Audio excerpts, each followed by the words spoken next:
Hello everyone, আসসালামু আলাইকুম। কেমন আছেন সবাই? এটা হচ্ছে 31st নাইটে আমরা কি করলাম, কি খেলাম তাই নিয়ে আজকের ভিডিওটা আমি বিকাল থেকেই শুরু করলাম। সকালে ভিডিও করার মতো তেমন কোনো কিছুই হয়নি, কেননা সকালবেলা ঘরের কাজ এটা সেটা বেসিক যে কাজগুলো থাকে এগুলাই করে থাকি। তো বিকেলে শুয়ে মুভি দেখছিলাম, আর এদিক দিয়ে আম্মু বাজার নিয়ে চলে এসেছিল। তো আজকে মোরগ পোলাও রান্না করে সবাই একসাথে খাবো এই আর কি। তো এদিক দিয়ে আম্মু হচ্ছে পেঁয়াজ কুচি করে নিল আর মুরগি ধুয়ে দিল। মুরগিগুলো ভালোভাবে ধুয়ে পরিষ্কার করে এদিকে আমার ছিল মশলা ব্লেন্ডার করার কাজ। আমি বাদাম, পেঁয়াজ আর কাঁচা মরিচ ব্লেন্ডার করে নিয়েছিলাম। তো যা ব্লেন্ডার করলাম তাই নিয়ে বসে পড়লাম মুরগি মাখানোর জন্য। তো মুরগিগুলো ভালোভাবে পানি ছেঁকে নিয়ে নিলাম একটা পাতিলে। এখন আমি দিয়ে দিলাম যে পেঁয়াজটা ব্লেন্ডার করে রেখেছিলাম ওই পেঁয়াজ, আর হচ্ছে ফ্রিজে যে আদা রসুন বাটা ছিল ওইটা। তারপরে দিয়ে দিলাম বাদাম বাটা। আমি না টক দই ফ্রিজ থেকে নামাইতে ভুলে গিয়েছিলাম, তারপর হচ্ছে টক দইটা মানে বরফ ছিল, এটা দিতে পারিনি। পরে অবশ্য এটা ভেঙে একটু গলিয়ে তারপরে দিয়ে দিয়েছিলাম। তারপরে মেখে মুরগিটা ভেজে নিচ্ছিলাম। আমি ভাজা মুরগি ছাড়া খেতে পারি না। তো এখানে ভাজা পর্যন্তই ক্লিপ নিতে পেরেছি, তারপরে আর ক্লিপ নিতে পারিনি, কারণ পরের কাজটা আম্মুই করেছিল, আমি অন্য কাজে একটু ব্যস্ত ছিলাম। তো আমি এসে দেখি আম্মু এখানে মুরগি রান্না শেষ, লাস্ট ফিনিশিং দিচ্ছে। আর এদিকে ডিম সিদ্ধতে দেওয়া হয়েছিল, কেননা মোরগ পোলাওয়ের সাথে ডিম সিদ্ধ না হলে তো চলেই না। আর এদিক দিয়ে হচ্ছে আম্মু পোলাও চালগুলো মেপে ধুয়ে নিল। এদিকে পাশের চুলাতে আম্মু একটা পাতিলে পেঁয়াজ দিয়ে দিল,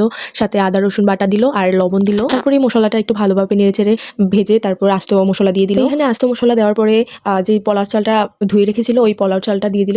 এখানে আমাদের মোট 10 জনের খাবার রান্না করা হচ্ছিল। তো মেপে দিয়ে দিয়েছিল, আর খাবার একদম পারফেক্ট হয়েছিল, আর রান্নাও অনেক মজা হয়েছিল। আর মায়ের হাতে রান্না বলে কথা, মজা তো হবেই। আর মায়ের হাতে মোরগ পোলাও এটা তো আরো আগেই বেস্ট হবে। এই তো পোলাও রান্না শেষ। ও এখানে গাজরও দিয়েছিল আম্মু পোলাওর সাথে। এদিকে আমার ছোট বোন ডাক্তারের কাছে গিয়েছিল, তো আসার সময় ফুচকা নিয়ে আসলো। আর ও যেখানে ডাক্তার দেখায় ওখানে একটা ফুচকার দোকান আছে, ওইখানের ফুচকার চটপটি দুটোটাই মজা। এমনি তো আমার অনেকদিন ধরে ফুচকা খেতে ইচ্ছে করছিল, যদিও গতকাল এনে ফুচকা খেয়েছিলাম তারপরও মন ভরেনি, তাই আজকেও এনে খেলাম। তো এইদিকে যে ডিমগুলো সিদ্ধতে দেওয়া হয়েছিল তা সিদ্ধ হয়ে গেছে, আমি ছুলে দিলাম। আমাকে আম্মু বলছিল যে ডিমগুলো একটু তেলে ভাজা দিয়ে দিতে। আমি এদিকে ডিমের মধ্যে হলুদ মরিচ টরিচ দিয়ে বসিয়ে দিয়েছিলাম, কারণ আমার মাথায় একদমই ছিল না এটা সাদা ডিম মানে দেওয়া হবে। আমি হলুদ দিয়ে আম্মুর বলতেছি আম্মু ডিমে কি হলুদ দিব? আম্মু বলে যে না, আমি আম্মু দিয়া তো ফেলছি। এখন আম্মু তো বলতেছে দেওয়ার আগে তো জিজ্ঞেস করছ নাই, এখন জিজ্ঞেস করতেছো। তো এখানে আমি সালাদ কেটে কুচি করে নিয়েছিলাম, কারণ আজকে মোরগ পোলাওর সাথে মাখা সালাদ খাওয়া হবে। আর দেখেন এখানে আমাদের খাবার খেতে খেতে রাত কয়টা বেজেছিল, সেই সন্ধ্যায় রান্না করেছি। আর দেখেন এই 2টা 27-এ আমরা খেতে বসেছি। তো আজকের ভিডিওটা এ পর্যন্তই। ভিডিওটা কেমন হয়েছে কমেন্ট করে জানাবেন। আল্লাহ হাফেজ।